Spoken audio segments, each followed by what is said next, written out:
আর একটা কথা শুনে রাখুন, এই হরিহর পাড়ার পুলিশ প্রশাসন যদি 2 ঘন্টা নিরপেক্ষ ভূমিকা পালন করেন, নিয়ামত শেখ শুনে রাখুন, এই হরিহর পাড়া থেকে তৃণমূল সাফ হয়ে যাবে 2 ঘন্টার মধ্যে। মুর্শিদাবাদের মানুষে জেনে যান, আমরা ইন্ডিয়ান সেকুলার ফ্রন্ট বলছি, আমাদের আব্বাস সিদ্দিকী বলছেন যে আমরা সম্প্রীতির বাংলাকে দেখতে চাই, আমরা সম্প্রীতির ভারতবর্ষকে গড়তে চাই। আমরা ইন্ডিয়ান সেকুলার ফ্রন্ট বলছি, নানা ভাষা, নানা মত, নানা পরিধান, বিবিধের মাঝে দেখো মিলন মহান।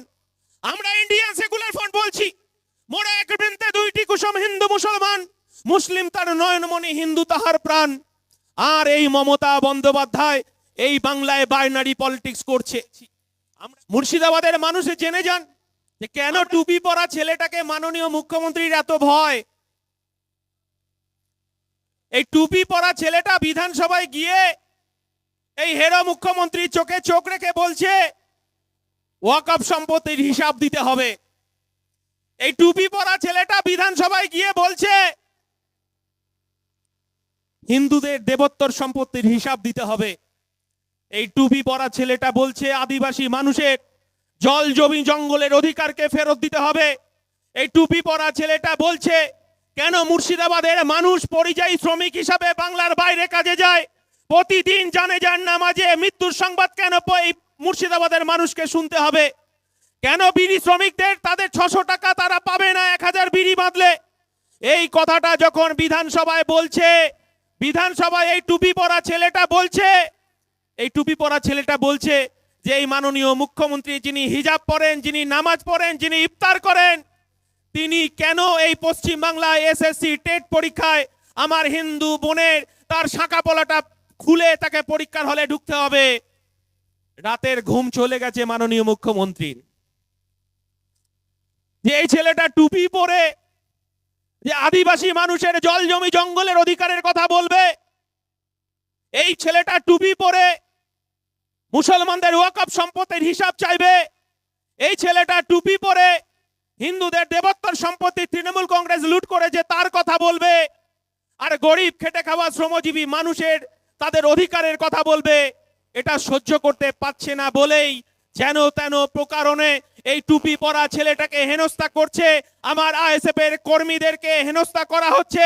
আর আমার আব্বাস সিদ্দিকী বলছে আমার হিন্দু ভাইরা তারা মসজিদে মন্দিরে গিয়ে নিরাপদে ঘন্টা বাজাবে, আমার মুসলমান ভাইরা টুপি পরে মসজিদে গিয়ে নামাজ পড়বে, আমার আদিবাসী ভাইরা তারা আদিবাসী ভাই বোনেরা তারা টুসু পুজো করবে, তারা ঝুমুর গান গাইবে, আর আমার মতুয়া ভাইরা তারা হরিচাঁদ গুরুচাঁদের পুজো করবে। এটাই আমাদের আব্বাস সিদ্দিকী বলেছেন। আমাদেরকে বলেছেন সংবিধানকে মর্যাদা দিতে হবে, সংবিধানকে মাথায় নিয়ে চলতে হবে, গরিব খেটে খাওয়া শ্রমজীবী মানুষের অধিকারকে ফেরত দিতে হবে। এই কথাটা যখন বলছি তৃণমূল কংগ্রেসের নিয়ামতদাদের হজম হচ্ছে না, কারণ তারা এই দেখে ভয় পাচ্ছে যে এত মারছি, এত মিথ্যে মামলা দিচ্ছি, এত কেস দিচ্ছি, আমি প্রধানমন্ত্রী আবাস যোজনার ঘর আটকে দিয়েছি, 100 দিনের কাজের টাকা বন্ধ করে দিয়েছি, তারপরেও 2টো মাঠ আমি আইএসএফ কে দিইনি, তারপরেও এত কালো মাথার ঢল কি করে? আজকে রাতের পর আমাদের নিয়ামতদার ঘুম হারাম হয়ে যাবে।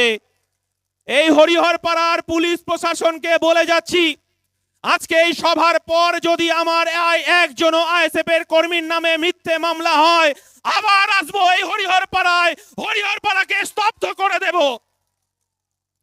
পুলিশ প্রশাসনকে বলছি যে গরিব খেটে খাওয়া শ্রমজীবী মানুষের তাদের করের টাকায় খাকি পোশাকটা আপনারা পরেছেন, আপনারা নিশ্চয়ই ঘুষ দিয়ে তৃণমূল কংগ্রেসের যে ঘুষ নিয়ে নিশ্চয়ই আপনারা চাকরি করেননি, আপনারা মেধার জোরে পরীক্ষা দিয়ে সংবিধানকে সামনে রেখে পুলিশের চাকরি করছেন। তাই বলি তৃণমূল কংগ্রেসের দালালি চটি চাটবেন না, সবাই নয়, কিছু পুলিশ এখনো ভালো আছে।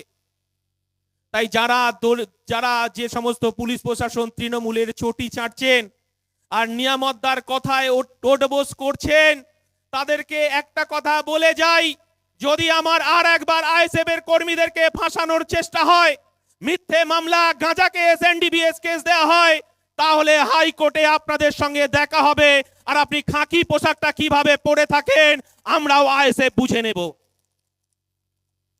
আর একটা কথা শুনে রাখুন, এই হরিহর পাড়ার পুলিশ প্রশাসন যদি 2 ঘন্টা নিরপেক্ষ ভূমিকা পালন করেন, নিয়ামত শেখ শুনে রাখুন, এই হরিহর পাড়া থেকে তৃণমূল সাফ হয়ে যাবে 2 ঘন্টার মধ্যে। আমরা দেখেছি, অনুব্রত মণ্ডলকে দেখেছি, ডিএসপি কে সামনে দাঁড় করিয়ে রেখে 7টার মধ্যে উনি নিদান দিচ্ছেন যে বিরোধীদের নিকাশ করে দিতে হবে। 7টা যদি বেজে যায় তিনি গ্রাম নাকি আগুন জ্বালিয়ে ফাঁকা করে দেবেন। আর আজ উন্নয়ন কোথায় শুয়ে রয়েছেন?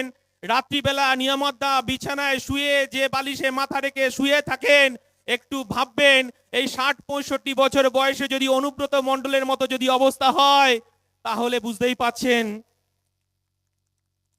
তাই বলি, মানুষকে সম্মান দিতে শিখুন, মানুষের অধিকারকে ফেরত দিতে শিখুন। আমরা ইন্ডিয়ান সেকুলার ফ্রন্ট বলছি, প্রত্যেকটা মানুষের সাংবিধানিক অধিকার আছে তার যে কোনো রাজনৈতিক দল করার। সে তৃণমূল কংগ্রেস করতে পারে, সে বিজেপি করতে পারে, সে আইএসএফ করতে পারে, সে অন্যান্য রাজনৈতিক দল করতে পারে। তা বলে এইরকম ঘটনা ঘটবেন? এই যে চুয়াপাড়ায় তার পরিবার এখানে উপস্থিত আছে, এইভাবে দিনের আলোয় তার বিয়েকে কেন্দ্র করে এরকম তাদেরকে ওপেন মেরে দেয়া হবে? এগুলোকে মেনে নেওয়া হবে?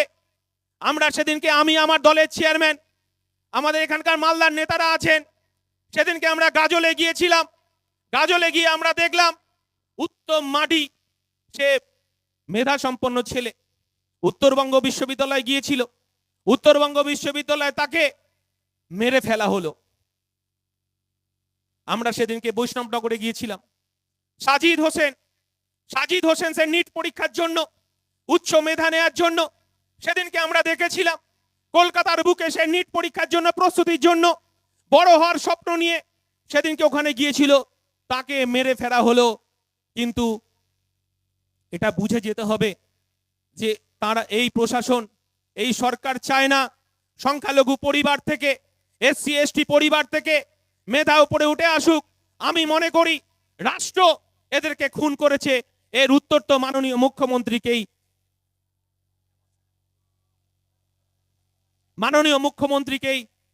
দিতে হবে।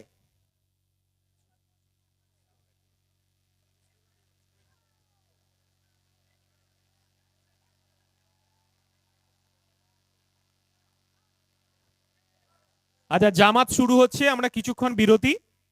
এবং আপনারা জানেন, এই বাংলার গরিব খেটে খাওয়া শ্রমজীবী মানুষের একমাত্র কথা বলার অধিকার আমাদের প্রিয় ছোট ভাইজান আর কিছুক্ষণের মধ্যে মঞ্চে আসছেন।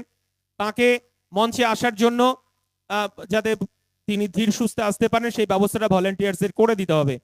আমরা স্লোগান দিচ্ছি না, যেহেতু জামাত শুরু হয়ে যাচ্ছে।